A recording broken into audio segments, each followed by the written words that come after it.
Hey there! Today I'm going to walk you through process of removing green screen in Premiere Pro. Alright, let's get started.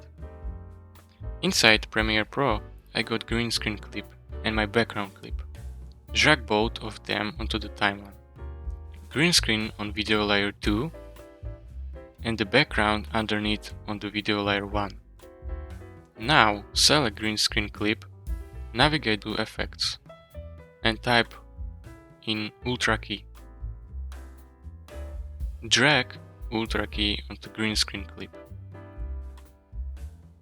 Now, up here in Effect Controls, scroll down to where it says Key Color.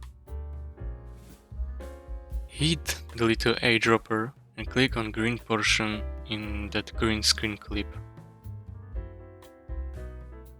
As you can see, the green screen is removed.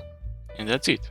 If you found this tutorial helpful, please consider subscribing and liking video.